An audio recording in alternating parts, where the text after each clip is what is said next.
Good evening, everyone. Thank you for being here this evening. Today, I, on behalf of the VBG, am pleased to welcome Professor John Lennox. He is a professor of mathematics at the University of Oxford and a fellow in mathematics and philosophy of science. He is a senior fellow of the Trinity Forum and an associate fellow of said business school in Oxford University. In addition to over 70 published mathematical papers, he is the co-author of 2 research-level texts in algebra in the Oxford Mathematical Monograph series. Professor Lennox is particularly interested in the interface between science, philosophy, and theology. His books include God's Undertaker, Has Science Buried God? God and Stephen Hawking, and Gunning for God. Today, he will be sharing with us his expert opinion on why, contrary to popular thought, science might not have eradicated the need for God. With that, I ask you to give your full attention to Professor John Lennox and help me in giving him a warm welcome.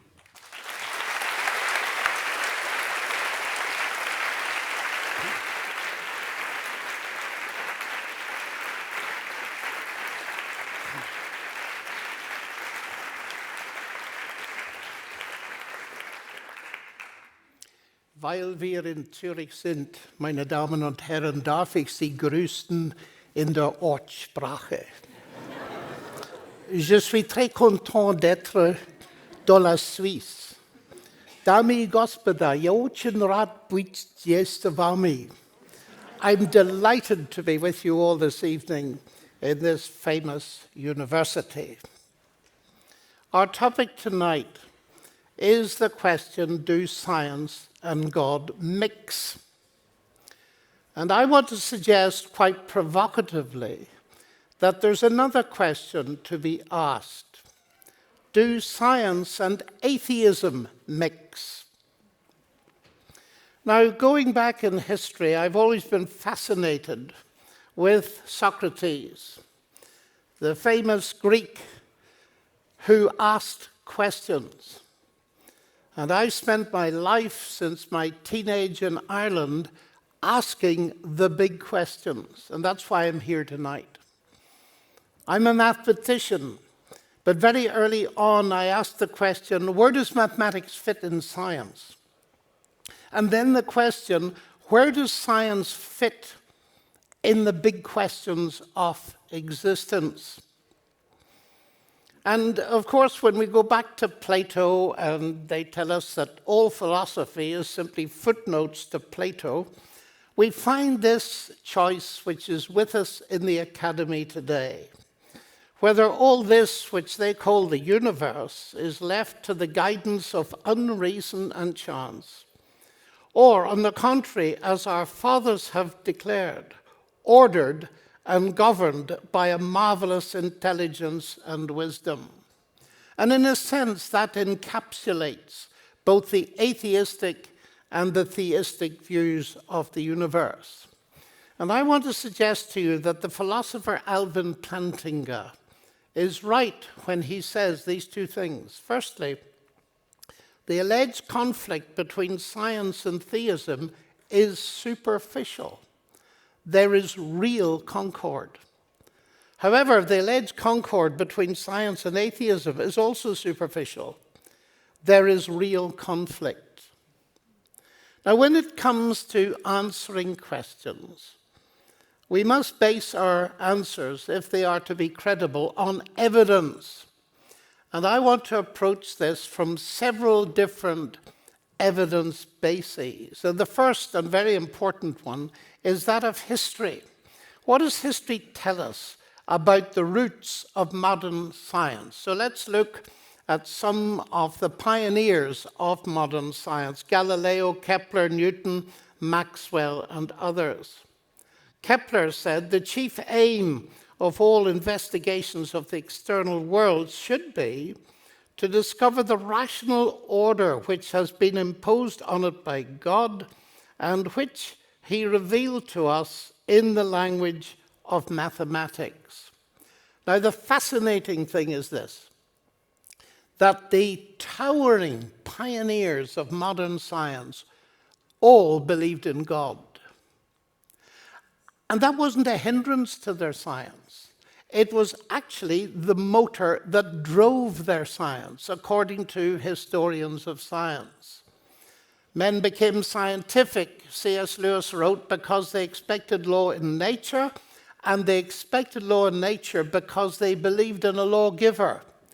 The idea of a rational creation is part, in fact, it's basic to the biblical worldview, and that's connected with the rise of science.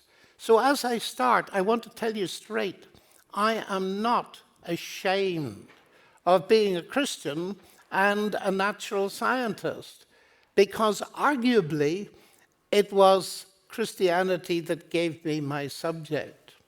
Now it's interesting looking at history, because from 1900 to 2000, over 60% of Nobel Prize winners believed in God.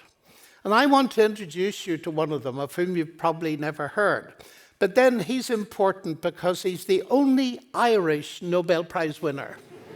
And that's where I come from. And E.T.S. Walton actually worked with Cockcroft on splitting the atom. So he was a very significant person in science. And he wrote this: one way to learn the mind of the Creator is to study the creation. We must pay God the compliment of studying his work of art, and this should apply to all realms of human thought.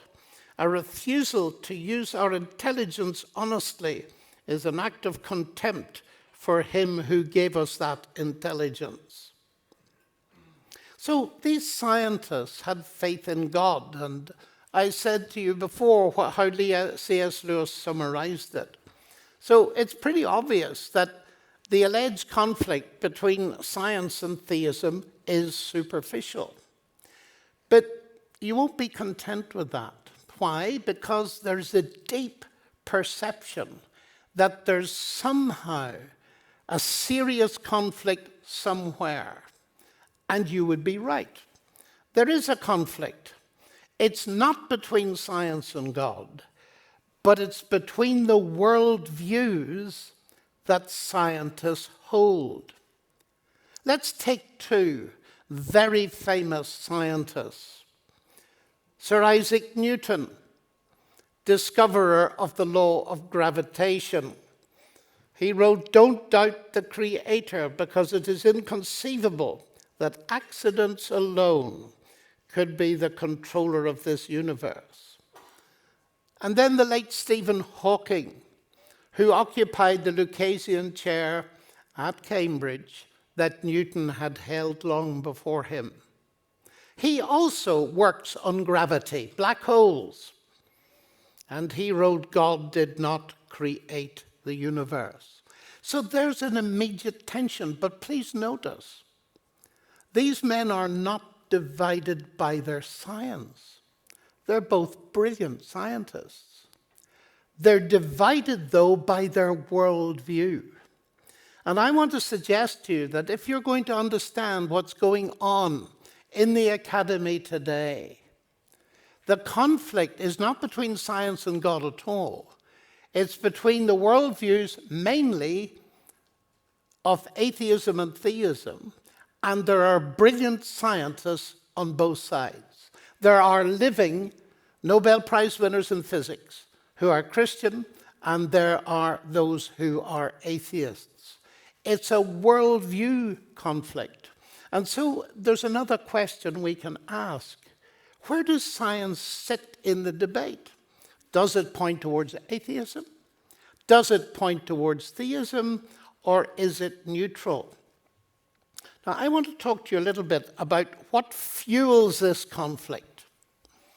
Why is it so widespread in our community? Well, the first thing to note is that statements by scientists are not necessarily statements of science. Richard Dawkins, for example, has written a book called The God Delusion. He believes that God is a delusion. That's not a statement of science. That is a statement of his own personal atheistic belief system. And it's well to listen to Richard Feynman, who won the Nobel Prize for Physics. He said, I believe that a scientist looking at problems out of their field is just as dumb as the next guy. Now that's important, and you're welcome to apply it to me, because I'm sitting here as a mathematician talking to you outside my field. And it's important that when we do that, we've got to do that, of course, that we check with the experts in the field we're wandering into. Let me give you an example of that. You see, claiming that God's a delusion, that's a psychiatric concept. Richard Dawkins is aware of that. But then he's not a psychiatrist. And so I decided to, when I read this, to have a look at the leading psychiatrists. Do they feel that God is a delusion?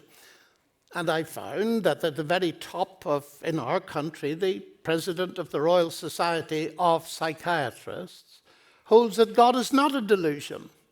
And he talks about the extensive meta-studies, that is, studies of studies, epidemiologically, of the beneficial effects of belief in God. And he says, if the studies had gone in the opposite direction and proved there was a negative correlation between human well-being and belief in God, it would be on every front page in the world today. But he says it's one of the best kept secrets of psychiatry, the positive effect of belief in God.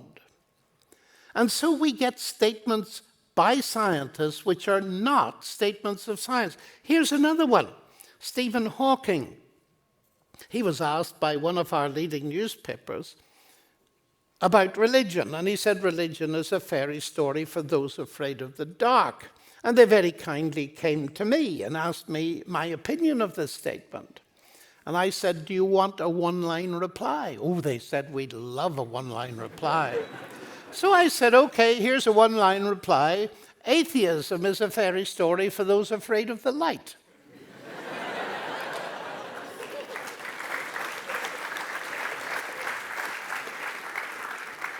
Now, it's very nice, but you shouldn't really have clapped. Do you know why? Because that is just a statement of my personal belief. So that we need to go deeper than this to settle these questions. But unfortunately, the Freudian argument tends to block the discussion. And there's a brilliant psychiatrist in Germany. His name is Manfred Lutz, and he's written a book called Eine kleine Geschichte des Größten. And he points out that if there is no God, then, of course, the Freudian idea that belief in God is a Wahnvorstellung, is simply a delusion, is justifiable if there is no God. But then he adds, if there is a God, of course, atheism now becomes the delusion. The wishful thinking that we'll never have to meet God and face the mess we've made of our own lives and those of others. And then he has his bottom line, which is very important. The substantive question is there a God or not? And he says neither Freud, Jung, or anybody else in psychiatry can help you. You have got to look elsewhere. So this is one thing that fuels the conflict. Here's another series of things. Firstly, confusion about the nature of faith. Secondly, failure to recognize that science, and I mean science in the sense of natural science, Naturwissenschaft, not just Wissenschaft. And thirdly, confusion about the nature of explanation. So let's have a look. What do we mean by faith? Well, Richard Dawkins says atheists have no faith. And then he writes a book about what he believes, which is a flat contradiction. And you begin to wonder what is happening. I did a fascinating debate with Peter Singer, and I often tell people, audiences like yourselves, that I'm prejudiced, I have bias, I was brought up in a Christian home. But I think about my prejudices because my parents were very unusually non-sectarian in a sectarian country. That's the first thing. But the second thing was they allowed me to think and they encouraged me to investigate alternative worldviews. So in Melbourne, I told the audience this before at the beginning of the debate of Peter Singer. And he got up and he said, well, there you are. He said, we don't need to really say much more. There goes my objection to any religion. People stay in the religion in which they were brought up. So when I got the chance to speak, I said, Peter, I told the people about my parents. Perhaps it would even things up if you told them about your parents. Tell me, were they atheists? He said, yes, they were. Oh, I said, that's very interesting.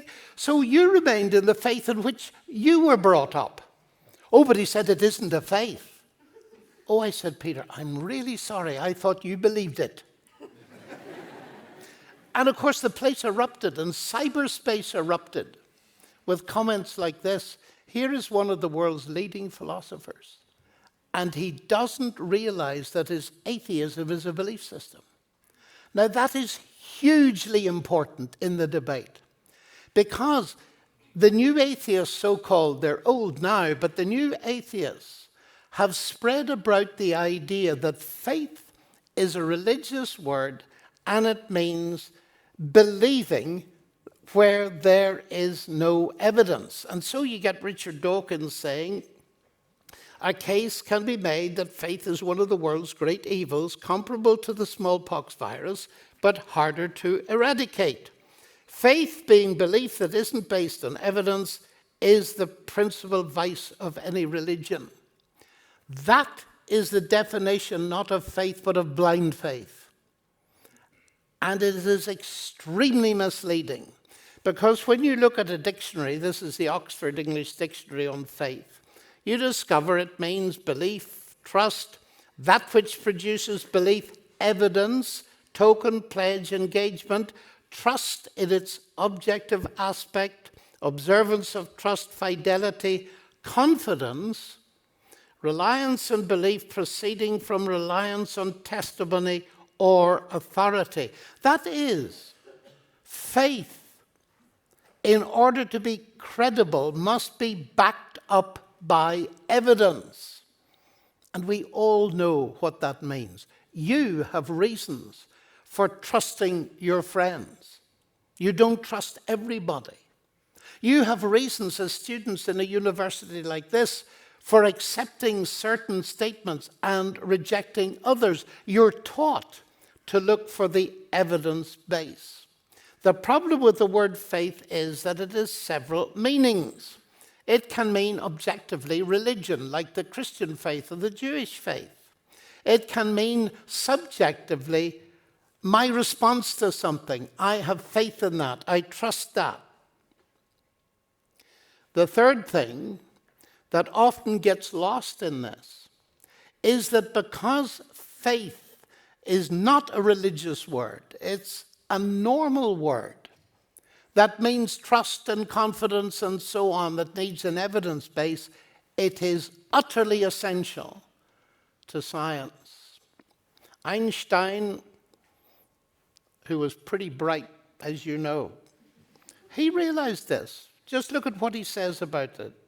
Science can only be created by those who are thoroughly imbued with the inspiration towards truth and understanding. This source of feeling, however, springs from the sphere of religion. To this there also belongs the faith. Please notice that. The faith in the possibility that the regulations valid for the world of existence are rational. That is comprehensible to reason. I cannot conceive of a genuine scientist without that profound faith. You cannot do science. You can't even start without believing that the universe is at least in part rationally, indeed mathematically intelligible. That's where all science starts, with that belief.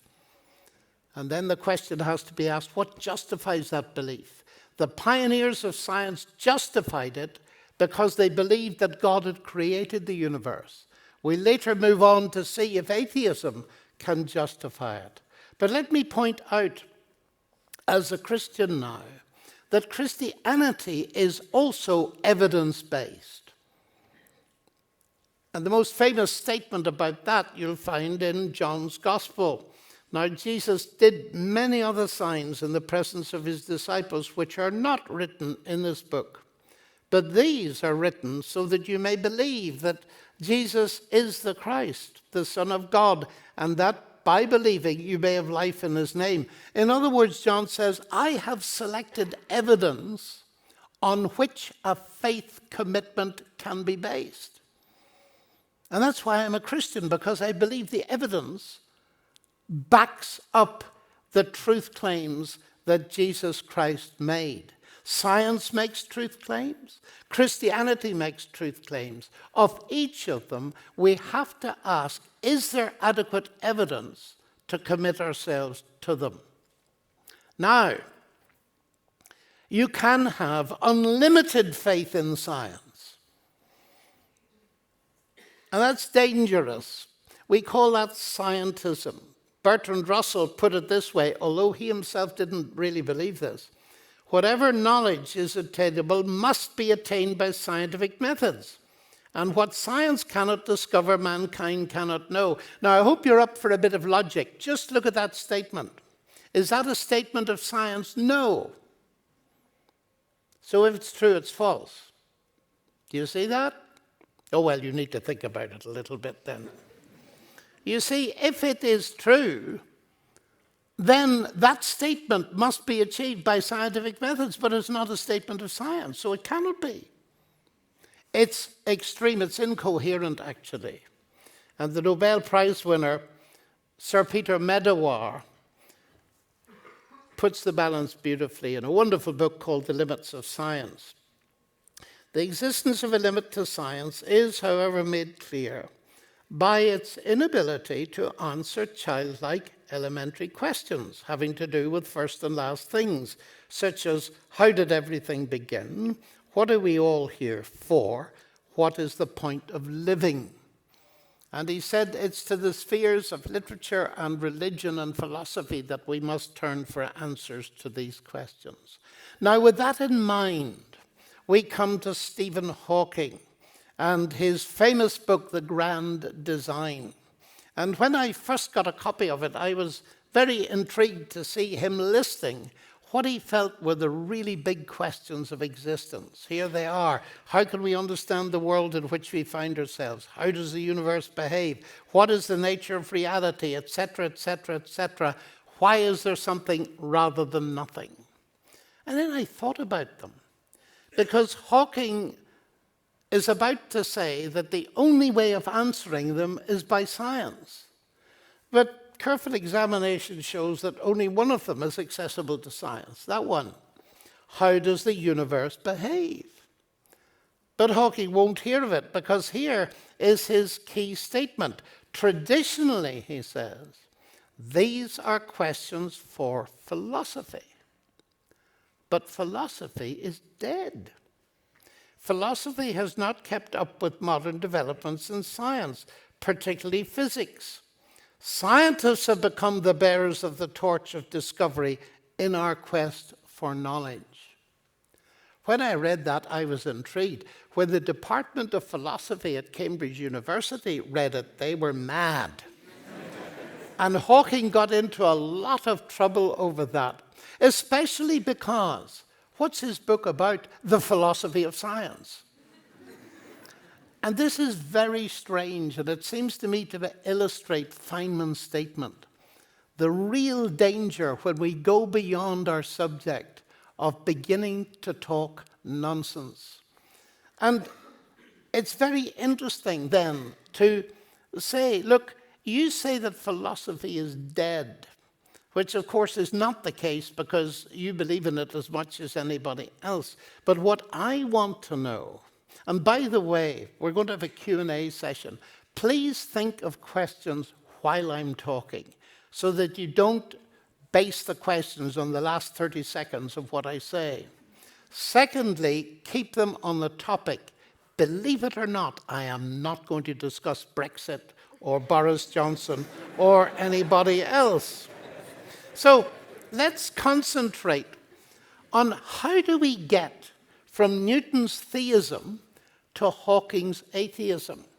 Is it simply a matter of the passage of time, that science has advanced, and as Hawking himself put it, God is no longer necessary to explain the existence of the universe?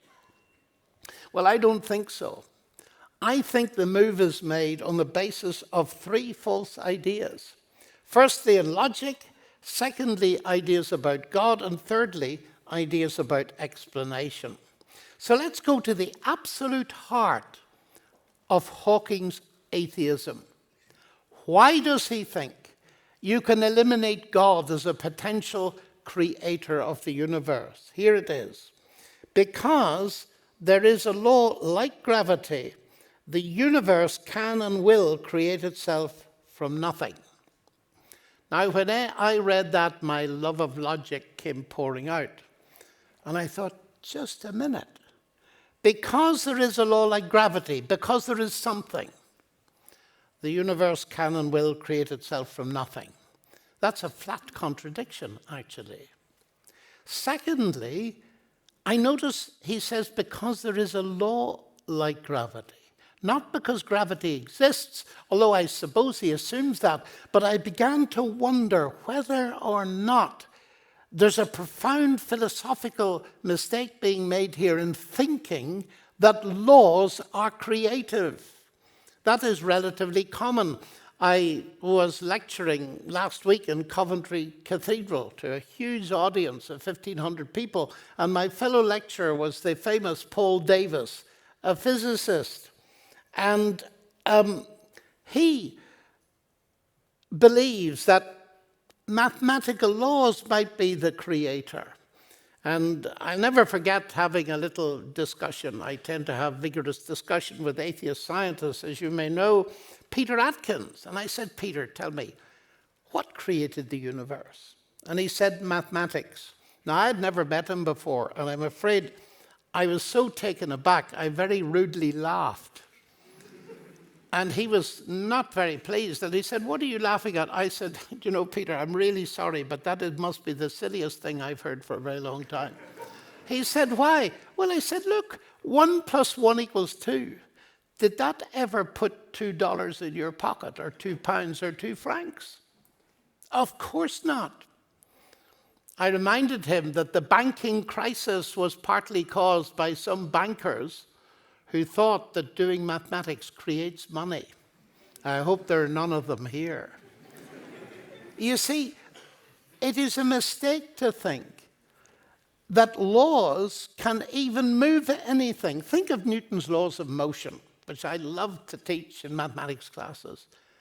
Newton's laws of motion never moved a billiard ball in the history of the universe.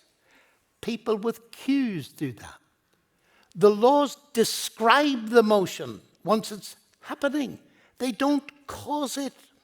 So the laws are neither causes nor creative. So there's something strange going on here. But finally, the universe can and will create itself. What is that supposed to mean? If I say X creates Y, roughly speaking, if you've got X, you're going to get Y somehow. If I say X creates X, what do you think that means? Well, I tell you what I think it means. That nonsense remains nonsense even if scientists write it. You see, this is very odd and it disturbs me. That in order to say God out, you resort to unintelligible nonsense. Now, the biblical view is very important here. The universe is not made from anything physical, but it's created and upheld by God, who is spirit.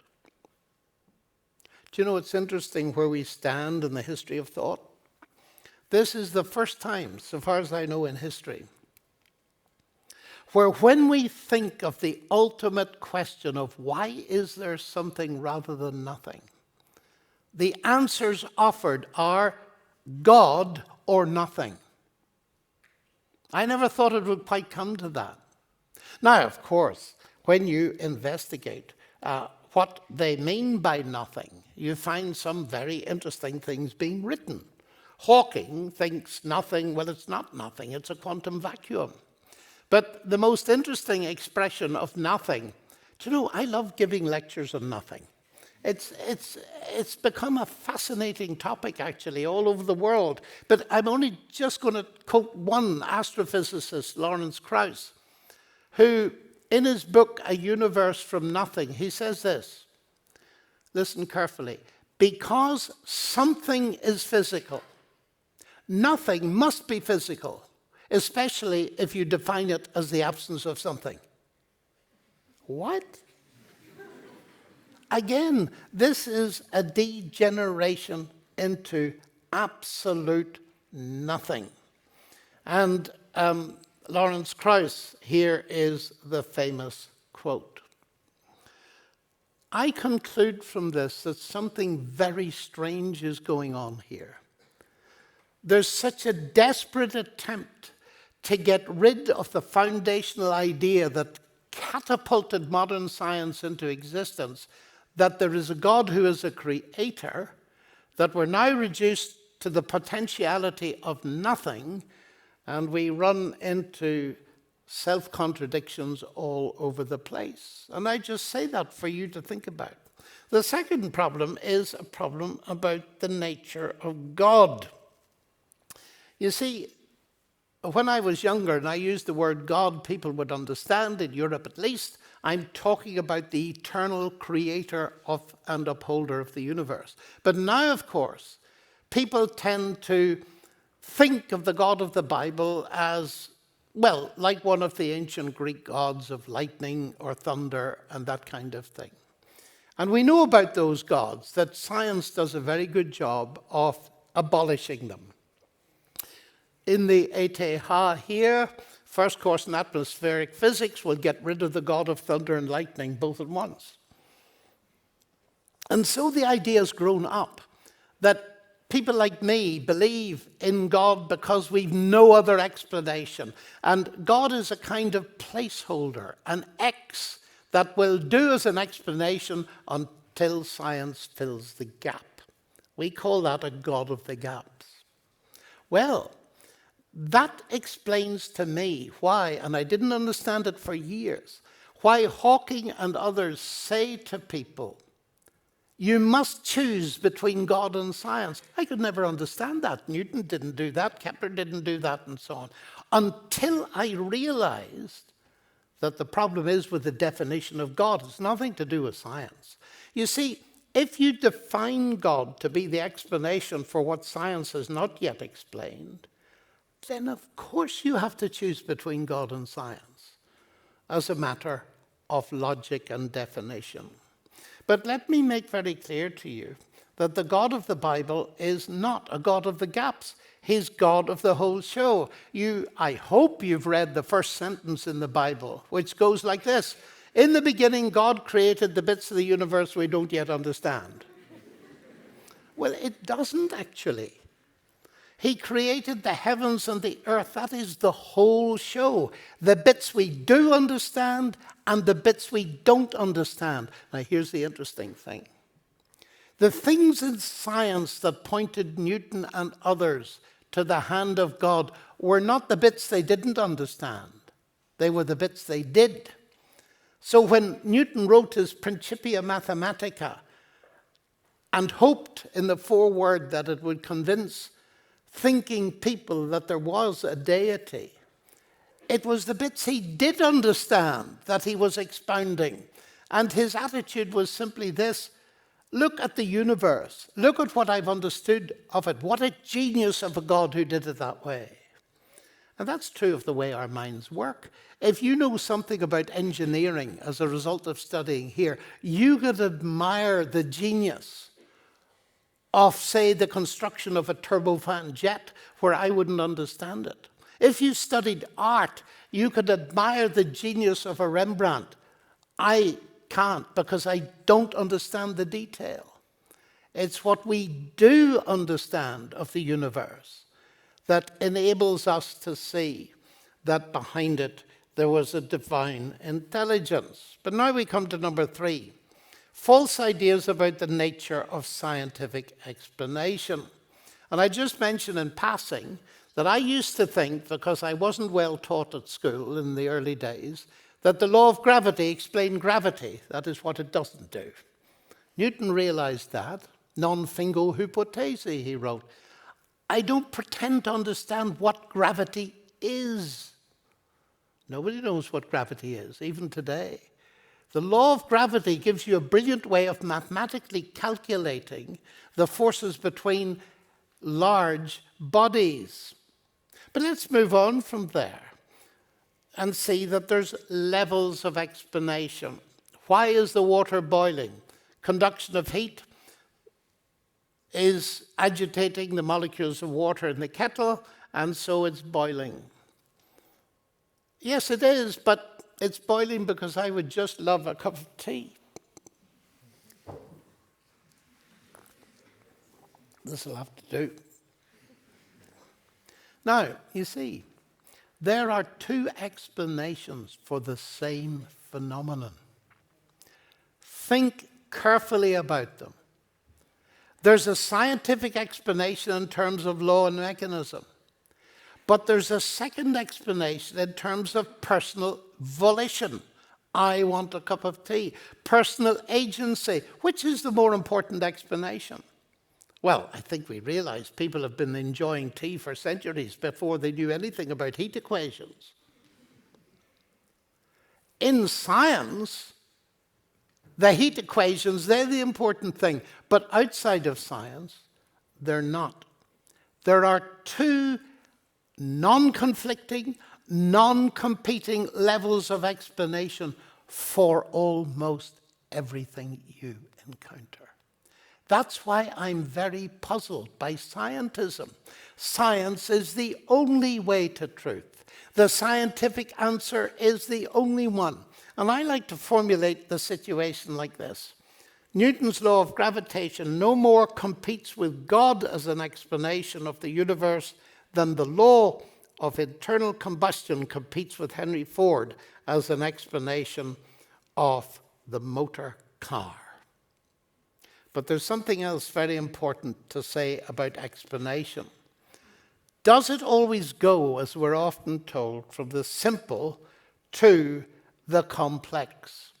In other words, is all exhaustive explanation bottom-up or reductionistic, that we can explain everything in terms of physics and chemistry?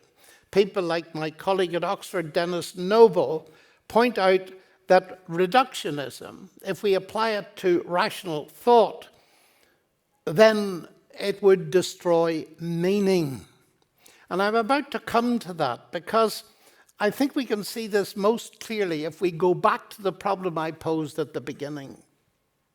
Newton and co. believed that it was rational to do science because there was a rational God behind it.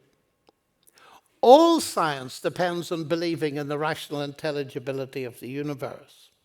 But suppose I wear an atheist hat for a moment. Why should I believe in the rational intelligibility of the universe? And I often ask my colleagues what they do science with. And they say they sometimes say their mind, but usually these days they say their brain because they believe the brain and the mind are the same thing. Well, I'm not going to go into that. Let that stand for a minute. So give me the brief history of the brain. Oh, that's easy. The brain's the end product of a mindless, unguided process. Oh, I say, that's interesting. And you trust it? Tell me honestly. Now, I've done this with many of the world's leading scientists. Tell me honestly, if you knew your computer was the end product of a mindless, unguided process, would you use it? And I've always forced the answer, and it's always been no. I say, I see you have a problem. Justifying what you've got to believe to do science. And it's important. Plantinga has pointed it out, if Dawkins is right, that we are the product of mindless, unguided natural processes, then he has given us strong reason to doubt the reliability of human cognition. and therefore inevitably to doubt the validity of any belief that they produce, including Dawkins' own atheism. And very often, when they get stuck with this, they say, where did you get that argument from? And I say, you'll be really surprised. Charles Darwin, who wrote, with me the horrid doubt always arises, whether the convictions of man's mind, which has been developed from the mind of the lower animals, are of any value or at all trustworthy. Now, what interests me today is this argument is being picked up by leading atheist philosophers. One of them is Thomas Nagel. And he said if the mental is not itself merely physical, it cannot be fully explained by physical science. Evolutionary naturalism implies that we shouldn't take any of our convictions seriously, including the scientific world picture on which evolutionary naturalism itself depends. Now, the opposition that we're faced with is the universe purely reductionistic in terms of, let's say, mass energy, or nothing, if you like, material things? Well, it can't be. Because you see, information, and this is the information age, is not material. You see information up on that screen. There's a physical substrate holding that material, but the information itself is not material. And the fascinating thing is that we have lived to discover an information-bearing macromolecule, the DNA molecule, and that is the longest word that we have ever discovered. And that leads me back to look again at the profound yet simply told story at the beginning of Genesis. Now, whatever you make of it, the interesting thing is this, that there is a sequence, and each step in it is precipitated by God speaking, and God said. There's a supernatural dimension to it, and the famous Nobel Prize winner, Arno Penzias, said, astronomy leads us to a unique event, a universe made out of nothing, with the precise fine-tuning that one might say has an underlying supernatural plan. In other words, the universe was created in a sequence of speech acts. It's not a closed system of cause and effect. Information is involved coming from outside the system. Now, I haven't time to deal with that, but what I want to say as I stop is this. The biblical explanation for the existence of the universe is, in the beginning was the Word, and the Word was God. All things came to be through him. The atheist explanation is, in the beginning was nothing, and nothing produced everything. And all that I have seen in science, the very fact we can do science above all, and express in compact, precise mathematical language the universe, is evidence that this is a word-based universe. And it's that leads me to move to the much bigger question, whether the next bit is true, that God, who is the Word, became human and dwelt among us. But you say, listen, you're a scientist, you can't go that far, because the claims that Jesus Christ made to be the Word of God, they are supernatural. He claimed to rise from the dead, and you can't believe that in a contemporary scientific age. So the question arises, are miracles a step too far in a scientific age? Well, if you want to know my answer to that question, you will have to ask me. Thank you very much, ladies and gentlemen.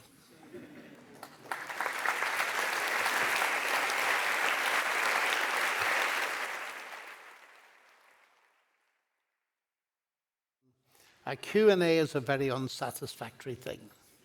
First of all, I haven't seen the questions. So I'm going to have to react out of the top of my head and select the ones I think I can begin to say something about. That's the first problem. The second problem is no matter what I say, you won't be satisfied.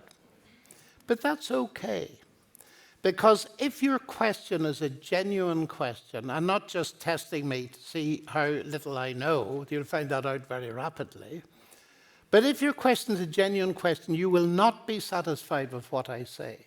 Because the most important thing, especially for you students, is you going away and wrestling with these issues until you get an answer that does satisfy you. And before we go into them, let me just say that I've got a website with many, many lectures and debates from all over the world, johnlennox.org. And I've written a number of books on these topics, some of which are available in this place. So here, I see the questions. How wonderful. Now, the first one, which keeps flicking here, where does God come from? If God caused the universe, who or what caused God? Well, what amuses me about this question is that Richard Dawkins uses it as his main objection to God in the God delusion. If you believe that God created the universe, then logically you have to ask the question, who or what created God? And he thinks that deals with it, because then you have to ask who created the God that created the God that created the God, and so on. And it's infinite regress, and the whole thing collapses. But just a minute. Let's analyze this question logically. Who or what created God? This is what philosophers call a complex question. It doesn't sound complex. It's complex because it hides an assumption. What's the assumption? Who or what created God assumes God was created. That's obvious, isn't it? But what if he wasn't? You see, the central claim of the biblical worldview is God is uncreated. He is eternal. The question doesn't even apply to an eternal God. But Dawkins puts it so cleverly, you think it does. He hasn't even asked the fundamental question. Do you get that? Too much logic for one evening. But there's more to it than that, you see. He put this to me in one of our debates that you can see. I've done several with him. And I said, well, Richard, this question applies to created things, so let me use it. You think it's valid everywhere, so let me use it to ask you a question. You believe the universe created you. So who created your creator? Well, that was 12 years ago. I haven't had an answer to that. Now, stepping back from that again philosophically, it really is a question of whether you keep on asking questions backwards infinitely. No one does, actually. For me as a Christian, the questions stop with an eternal God. And for most of my atheist friends, they stop with, well, these days, nothing. And that's where you stop. So what you've got to choose is between those two possibilities, God or nothing, as the ultimate solution. This question actually doesn't demolish God at all. Can we not say that the universe is the God? Well, we can if we like. But can we keep to these questions here? I will address your question, sir. Can we not say the universe is God? Well, that is a view of some philosophers. But you see, in my quest for truth, I've come across this, of course, because it's one of the common views. But what is the evidence? And the evidence, to my mind, goes to show that that is essentially an incoherent statement. It's God in what sense? Well, Dawkins might believe, though I cannot second guess him, that the universe is the God that created him. But now you're beginning to redefine God. And I would want to spend another hour, but I haven't got it. I'd love to, because your question is very important. as to what we can say about the actual nature of God. Because the biblical claim is very comprehensive. First of all, that he is the intelligence behind the universe, that he's personal. And the verbs used in early Genesis show you that. God saw, God blessed, God spoke. These are all predicated of persons. And the picture is gradually built up of God and intelligence who created the universe, but himself is distinct from it. And it's by pursuing that kind of thing that I have come to the conclusion that the idea of God being the universe is not desperately satisfactory, because in the end, there's a bigger thing which I'll come to towards the end, and that is, I sit here because I believe that the God who shows himself in the universe and in Christ is the God to whom I daily relate in my experience. But let's not go too fast. Let's go to, I would like to know the answer to your final point. Oh, that's a very kind person asking me, because I ran out of time. How very nice. Well, the question of the heart of Christianity being based on the resurrection, clearly a claim to a physical miracle. And the main objection, and I debated this with Christopher Hitchens, and he said, look, David Hume has said the last word in this. Miracles are violations of the laws of nature, and so essentially they don't happen. Now, I haven't time to introduce you to the details of Hume's argument. I'm just going to point out that his main premise is false.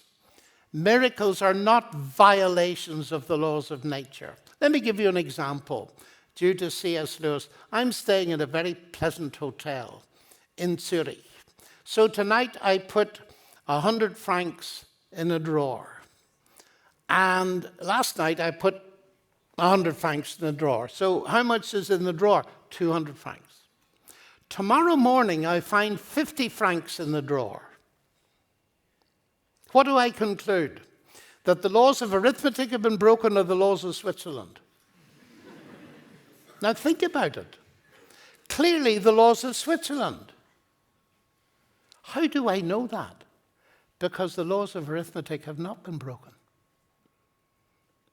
What has happened is, I thought that the drawer was a closed system. But it wasn't. It's an open system, and therefore someone could put their hand in from the outside and steal 150 francs. Now, this is a very simple illustration, but as often, it can lead us to the heart of the thing. You see, David Hume said, well, of course, the people 20 centuries ago, they hadn't a clue about the laws of nature, and so they could believe in miracles. That's demonstrably false. When Joseph discovered that his fiancée Mary was pregnant, do you remember what he did? According to all the records, he wanted to divorce her. Why? Because he didn't know where babies came from. Of course he did. Of course he did. And it took a very powerful visitation from God to reverse that.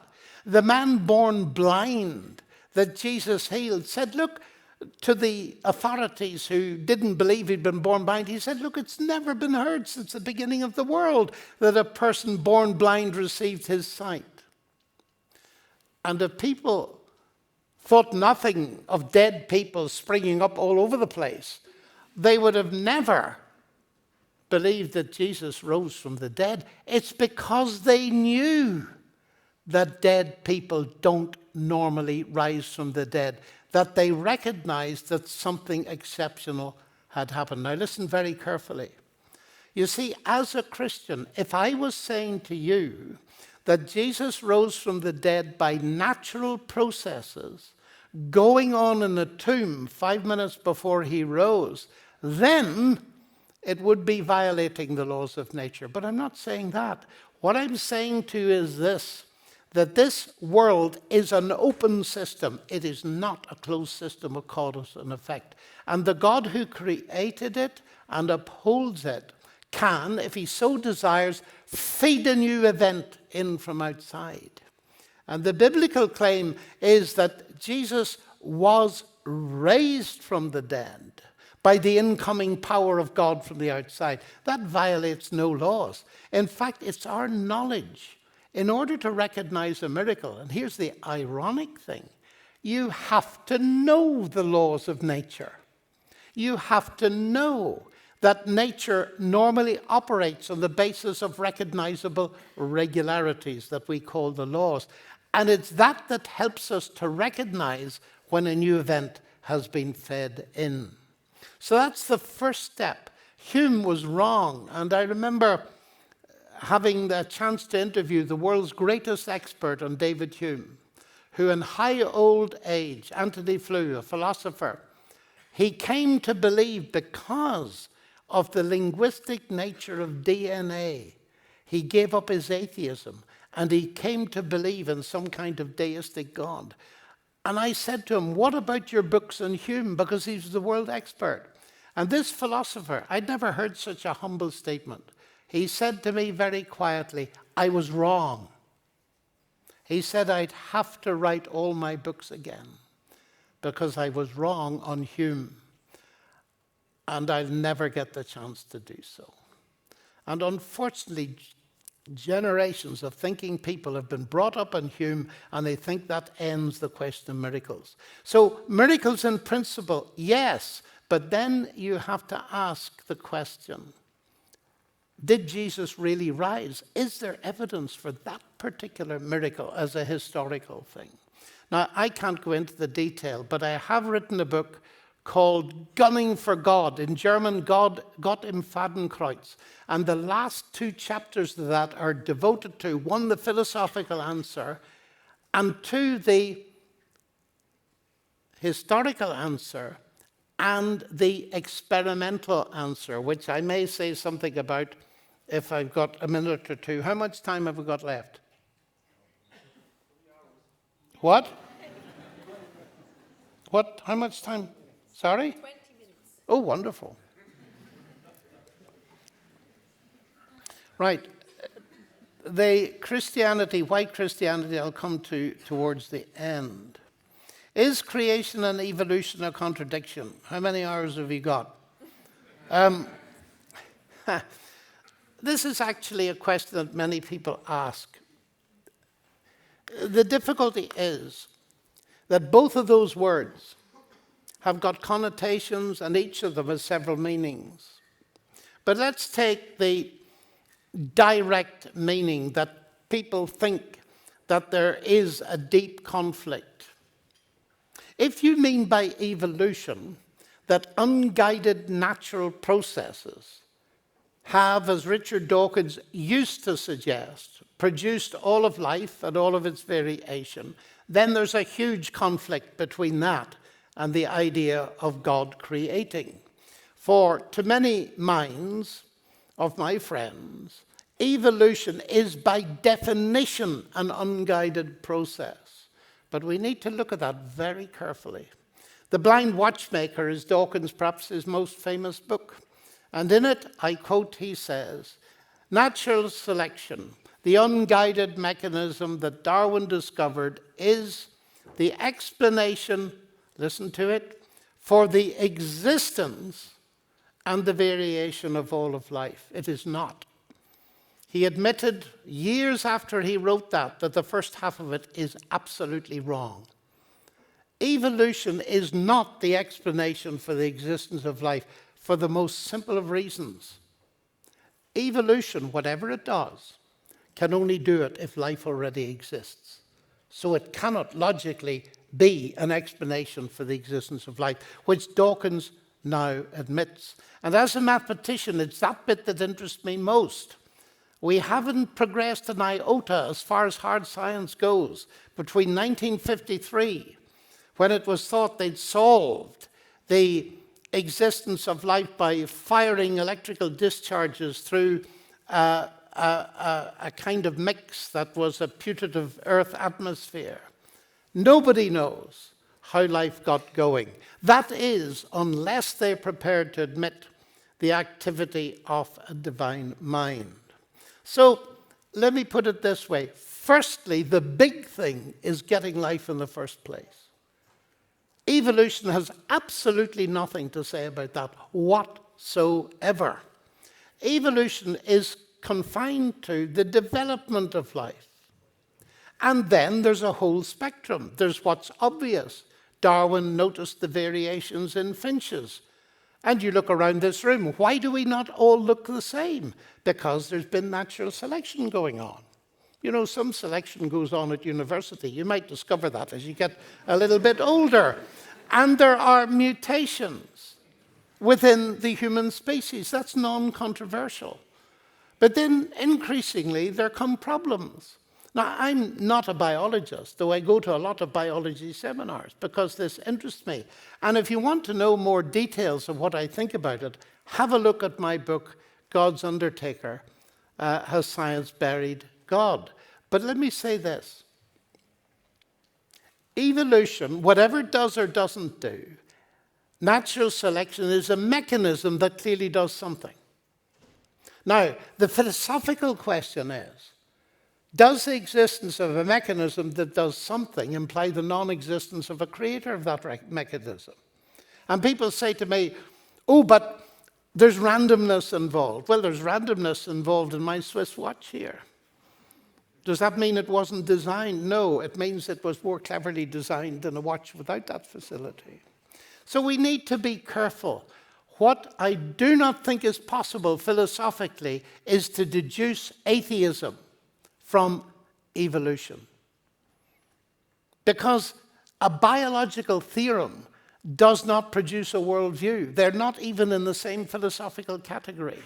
And that's why you will meet many Christians who accept various levels of evolution. I'm happy with the variations that Darwin noticed. I'm less happy with some of the other things. But of course they don't affect my faith in God, because I think that is based on other things that, in that sense, those aspects of evolution do not touch whatsoever. But it is a pretty complex thing.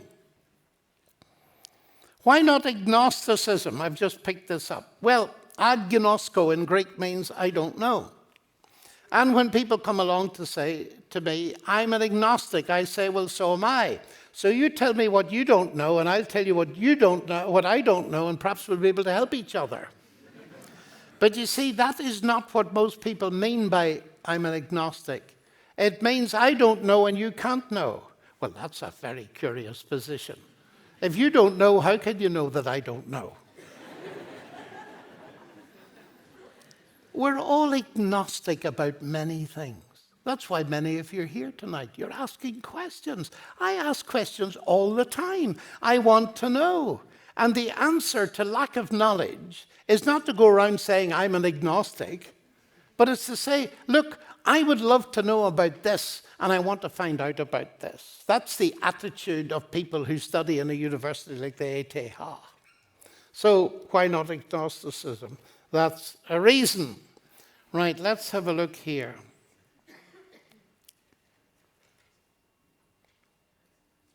Now here we go. I like this question by Pog. Whoever Pog is. You said religion is evidence-based. No, I didn't. I said that Christianity is evidence-based. Other religions must speak for themselves. Some will advance evidences, others are not interested in evidence. We need to be careful, but let's go on. Ignore that for a moment. Where is Pog gone? Do you know, I've lost Pog. Have you deleted? No. While scientific evidences are reproducible, religious, e.g. miracles are not. What are your thoughts on this? Oh, very extensive are my thoughts on that. You see, where shall I start with this? It's interesting because it relates to the definition of science. At school, we're often taught that science is really experimental science and depends on reproducibility. But that's only part of science. Cosmology, you can't reproduce the origin of the universe. Yet you wouldn't say that science can say nothing about it. So we have to introduce what we might call historical science, historische Naturwissenschaft. That is, we have to be able to discuss unrepeatable past events. That's what cosmology does all the time. In fact, you just mentioned evolution. That's what happens there. And there we don't use induction, that is repeated events. We use abduction, which is more commonly understood as making an inference to the best explanation. If a murder is committed, Sherlock Holmes doesn't say, well, let's just repeat the murder and see what happens, and that'll solve it. No, he has to say, if A is true and B is true, then the murder would have happened. But on the other hand, if D and E were true, the murder would have happened. What's the best of those explanations? We use that all the time. But then there's a third thing, and that is the fact that I don't agree with the question, because I sit here because I believe that Christianity is testable by repeated experimentation. And that's enormously important. Now, one of the questions earlier that I spied as I went past, these are great questions. One of the questions I spied as I went past is, have you ever investigated other religions? Yes. Did you consider to switch? Why is yours the right one? Do you have a personal relationship with God? And so on. Okay, well, let's have a look at that for a minute. The one that's been eliminated was why Christianity. That's a perfectly important and valid question, because a lot of what I've said to you tonight is about science and God. That was my topic. You're now asking me about things not on the topic. So do you want me to answer this? You do? Okay, well, be it on your own heads. You see, let me put it this way, and be very blunt in order to explain it quickly.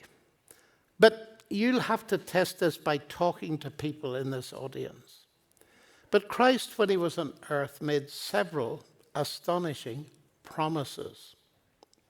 He spoke to people, and he realized that many of them had no peace. And that's true of many of us, isn't it? Many of them had no hope, and that's true of many of us. He spoke to them, and they were uncertain about life, and he said, I have come to bring you things that you need. One of them is forgiveness. You made a mess of your own life, and you've made a mess of other people's lives, maybe, and you're desperate for some source of forgiveness. You can't find one. You've no peace. You may be lonely. And he said this, and it was very strong, and it was amazing. He said, look, what I've come to do is utterly unique. I've come to die, but I'm going to rise again. And that will prove that God has accepted. And this is a huge mystery. But listen, please, I would beg of you, don't reject Christianity until you've heard what it says. The name Jesus means Savior. And he claimed that he was going to, in some way, die to bring people forgiveness. Now you say, I don't really understand that. No, nor do I really understand it, but then I don't understand energy, and that's a simpler part of the universe. And he said, if you trust me and turn away from the mess you've made of your life and other people's lives, repent, in other words, and trust me as Savior and Lord, I will, right now, give you peace, give you certainty, give you a new life and a new power to live. Now, here's how I test Christianity. I've tested that in my own life. But I travel around the world. I meet thousands of students. And I was in Harvard, and you can actually see this lecture on the web. And I'd finished talking about the evidence for the resurrection. And up in the balcony at the back, a Chinese student stood up and he yelled at us. And he said, look at me. So, of course, we looked. And it was clear that he had me in focus. I said, why should we look at you? And in a very loud voice that everybody could hear, he said, look at me. He said, I came to hear you speak at Penn State University some months ago. And I was at the end. I didn't know what to do. My life was in an absolute mess. And something you said led me on a search.